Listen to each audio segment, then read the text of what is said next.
Moby Dick, Chapter 11, Nightgown. We had lain thus in bed, chatting and napping at short intervals, and Queequeg now and then affectionately throwing his brown tattooed legs over mine, and then drawing them back. So entirely sociable and free and easy were we, when at last, by reason of our confabulations, what little nappishness remained in us altogether departed, and we felt like getting up again, though daybreak was yet some way down the future. Yes, we became very wakeful, so much so that our recumbent position began to grow wearisome, and by little and little we found ourselves sitting up, the clothes well tucked around us, leaning against the headboard with our 4 knees drawn up close together, and our 2 noses bending over them, as if our knee pans were warming pans. We felt very nice and snug, the more so since it was so chilly out of doors, indeed out of bedclothes too, seeing that there was no fire in the room. The more so, I say, because truly to enjoy bodily warmth, some small part of you must be cold, for there is no quality in this world that is not what is merely by contrast. Nothing exists in itself. If you flatter yourself that you are all over comfortable, and have been so a long time, then you cannot be said to be comfortable anymore. But if, like Queequeg and me in the bed, the tip of your nose or the crown of your head be slightly chilled, why then, indeed, in the general consciousness you feel most delightfully and unmistakably warm. For this reason a sleeping apartment should never be furnished with a fire, which is one of the luxurious discomforts of the rich. For the height of this sort of deliciousness is to have nothing but the blanket between you and your snugness and the cold of the outer air. Then there you lie like the one warm spark in the heart of an Arctic crystal. We had been sitting in this crouching manner for some time, when all at once I thought I would open my eyes, for when between sheets, whether by day or by night, and whether asleep or awake, I have a way of always keeping my eyes shut, in order the more to concentrate the snugness of being in bed. Because no man can ever feel his own identity aright except his eyes be closed, as if darkness were indeed the proper element of our essences, though light be more congenial to our clayey part. Upon opening my eyes then, and coming out of my own pleasant and self-created darkness into the imposed and coarse outer gloom of the unilluminated 12 o'clock at night, I experienced a disagreeable revulsion. Nor did I at all object to the hint from Queequeg that perhaps it were best to strike a light, seeing that we were so wide awake. And besides, he felt a strong desire to have a few quiet puffs from his tomahawk. Be it said that though I had felt such a strong repugnance to his smoking in the bed the night before, yet see how elastic our stiff prejudices grow when love once comes to bend them. For now I liked nothing better than to have Queequeg smoking by me, even in bed, because he seemed to be full of such serene household joy then. I no more felt unduly concerned for the landlord's policy of insurance. I was only alive to the condensed, confidential comfortableness of sharing a pipe and a blanket with a real friend. With our shaggy jackets drawn about our shoulders, we now passed the tomahawk from one to the other, till slowly there grew over us a blue hanging tester of smoke, illuminated by the flame of the new-lit lamp. Whether it was that this undulating tester rolled the savage away to far distant scenes, I know not, but he now spoke of his native island, and, eager to hear his history, I begged him to go on and tell it. He gladly complied, though at the time I but comprehended not a few of his words. Yet subsequent disclosures, when I had become more familiar with his broken phraseology, now enable me to present the whole story, such as it may prove in the mere skeleton I give. Moby Dick, Chapter 12, Biographical. Queequeg was a native of Rokovoko, an island far away to the west and south. It is not down in any map. True places never are. When a new-hatched savage running wild about his native woodlands in a grass clout, followed by the nibbling goats, as if he were a green sapling.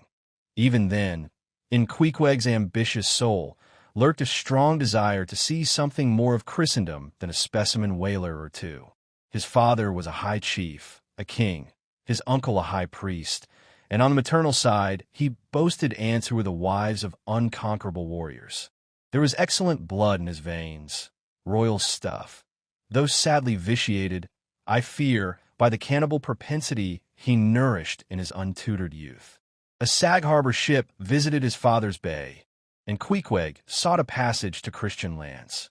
But the ship, having her full complement of seamen, spurned his suit, and not all the king his father's influence could prevail. But Queequeg vowed a vow.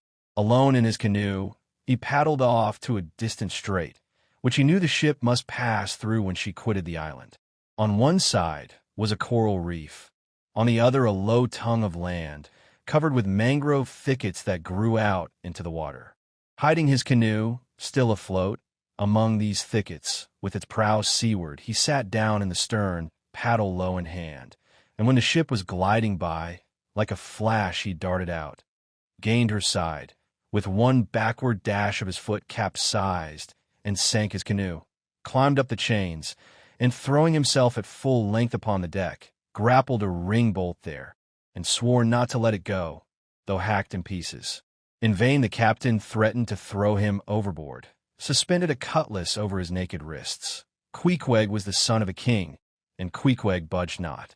Struck by his desperate dauntlessness and his wild desire to visit Christendom, the captain at last relented and told him he might make himself at home.